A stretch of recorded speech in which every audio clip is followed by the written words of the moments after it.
डमुलोई सविसाहुडं भक्तामरपणते मौलिमडे प्रवाण मुत्योत्तकं तैलिति पाप्मितमोवितानं सम्यक् प्रणमि जिनिपा दियुगं युगादा वालम्बनं भवजले पतितां जनानां वालम्बनं भविजले पतितां जनानां सिच्युतन्मदाविलिबिलो लिकपोले मूल मत्तत् भ्रमरेनादिबिभ्रद्दकोपम् ऐरावताबमिभमु दत्तिमापतन्तं दृष्ट्वा भयं भवति नो भवदाश्रितानां बिन्नीबिकुम्बिगलिदोज्ज्वले सोडिताक्त मुक्ताफलप्रकरीभूषिते भूमिभागा बद्धक्रमः क्रमिगतं हरिणाधिपोऽपि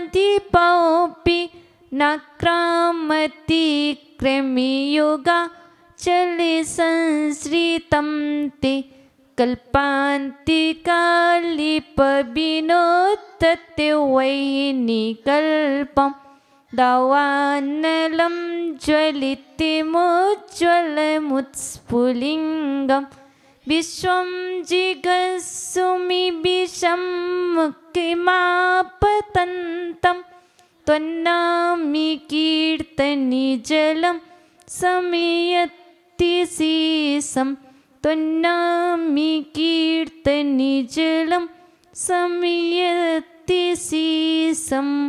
बोली देवादिदेवी कर मूल नायक श्री शांतिनाथ भगवान की। बोली देवादिदेवी कर प्रथम तीर्थंकर आदिनाथ भगवान की। बोली देवादिदेवी कर 24 तीर्थंकर भगवान की। प्रातः स्मरणे सारस्वत कवि विनय चक्रवर्ती मम गुरुवर्य आचार्य वन शिक्षक विभव सागर जी महाराज की। परम पूजनीय आचार्य वन श्रीमान तुंग स्वामी की।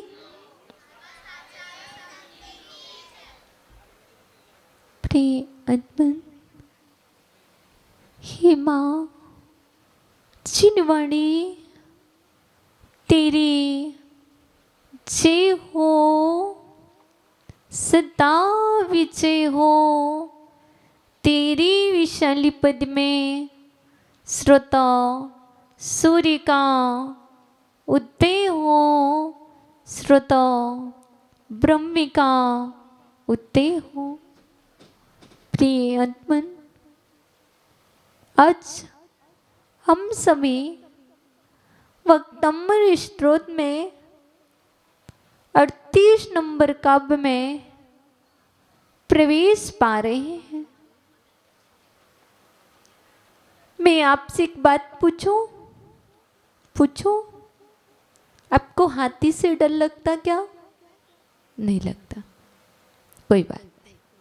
यदि हाथी पागल होगा तो लगेगा। यदि हाथी अपने स्वाभाविक गुण से सहित होगा तो डर नहीं लगेगा। जब वही हाथी यदि संक्लेश में होगा, विवाह परिणत में होगा तो डर लगेगा कि नहीं लगेगा? किसको लगेगा? सबको नहीं लगेगा। आचार्य भगवान कह रहे हैं यदि आप वक्तम्बर स्त्रोत के 38 नंबर काव्य के रक्षा कवच बना लेंगे तो आपको उन्मत्त हाथी से भी डर नहीं लगेगा, भय नहीं लगेगा। आप इस काव्य के माध्यम से हाथी को वश में कर सकते हैं। यहाँ तक कि मात्र हाथी को ही नहीं, बहुत सारे हिंसक पशुओं को भी आप बस में कर सकते हो। इसलिए यहाँ हाथी की बात आई कि हस्ती भय निवारक भक्ति। आपकी भक्ति ऐसी हो, इस काव्य को इस प्रकार से पढ़ो कि जो हाथी भी पागल हो गया, वह पागल हाथी भी अपने स्वभाव रूप परिणत हो जाए, फिर आप डरोगे नहीं। और आगे इसके बाद आचार्य 139 नंबर के काव्य में बता रहे हैं, सिंह भय मुक्त जिनेन्द्र भक्त। अब आपसे पूछा जाए, आपको शेर से डर लगता है? लगता कि नहीं लगता? नहीं लगता। वो बाबा जी कह रहे मुझे नहीं लगता। लगता? अब भी हमने सामने सिंह देखा क्या? नहीं देखा। बाग में देखा होगा, चिड़ियाघर में देखा होगा, जू में देखा होगा, लेकिन हमने सामने नहीं देखा। लेकिन आपने एक नाम तो सुना है, आपके पास का ही है। वह कौन था जिसने सिंह के लिए जलेबी खिलाई थी? कितने अच्छे से बोल दिया। वह कौन थे जिन्होंने सिंह के लिए जलेबी खिलाई थी? अमरचंद दीवान। कहाँ के थे वह? जयपुर के थे, ये भी मालूम है। उन्होंने कैसे खिलाई थी? क्यों खिलाई थी?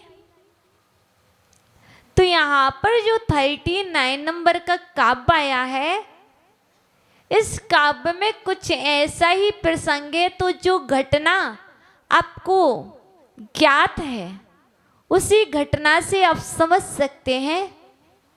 अमरचंद दीवान का नाम आपने सुना है, क्योंकि वह राजस्थान के थे, और राजस्थान में भी आपके नजदीकी शहर जयपुर के थे। तो वह अहिंसा के भक्त थे, वह अहिंसा के पुजारी थे। तो लोगों को बहुत, कोई यदि अहिंसा अहिंसा की बात करे तो क्या लोग परीक्षा लेना चाहते हैं? आपके अंदर कितनी भक्ति है, कितनी अहिंसा है? तो लोगों ने परीक्षा लेने के लिए अमरचंद दीवान की शिकायत किससे कर दी? राजा से। यदि यह सच में अहिंसा का भक्त है, अहिंसा की बात करता है, तो हम भी इसकी परीक्षा लेंगे। और हुआ क्या? कुछ ऐसा ही। अमरचंद दीवान के समक्ष एक प्रस्ताव आया, यदि आप अहिंसा की बात करते हैं तो आपको हम सिंह के पिंजरे में प्रवेश कराते हैं, और देखो वह आपको खाता कि नहीं खाता, आप उससे कैसे बच सकते हैं, आप क्या करते हैं। अमरचंद दीवान बहुत प्रज्ञावान थे, आप जैसे नहीं थे। यदि आपको कोई पिंजरे में कराए तो आप पहले से क्या ले जाओगे? गन ले जाओगे, बहुत सारी, एक तो करोगे ही नहीं। लेकिन उन्होंने श्रद्धा थी अहिंसा पर, विश्वास था अपनी प्रभु की भक्ति पर। उन्हें जैसे ही प्रवेश करना था, उसके पूर्व उन्होंने क्या किया?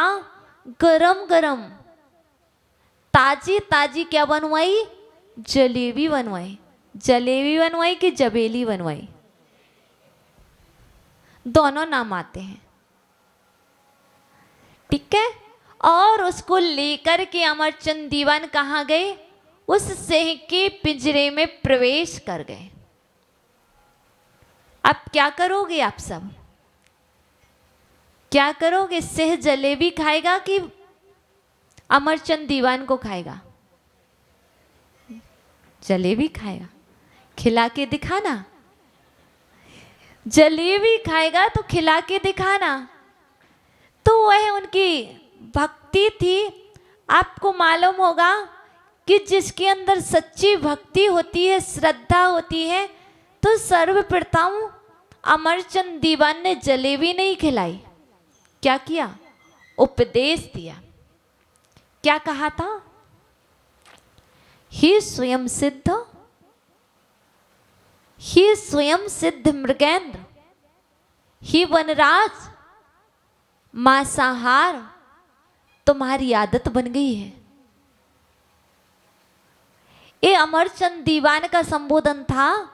हे स्वयं सिद्ध मृगेंद्र, हे वनराज, मांसाहार खाना तुम्हारी आदत बन गई है, परंतु क्या तुम्हारा पेट केवल ताजे मांस से ही भरेगा? क्या तुम्हारा पेट केवल ताजे मांस से ही भरा जा सकता है? हाथी घोड़े जैसे अन्य बलशाली शाकाहारी पशुओं की तरह दूसरी वस्तुओं से नहीं भरा जा सकता। एक साथ दो क्वेश्चन किए। फर्स्ट क्वेश्चन, क्या आपका पेट हाथी घोड़े आदि शाकाहारी पशुओं की तरह अन्य वस्तुओं से नहीं भरा जा सकता?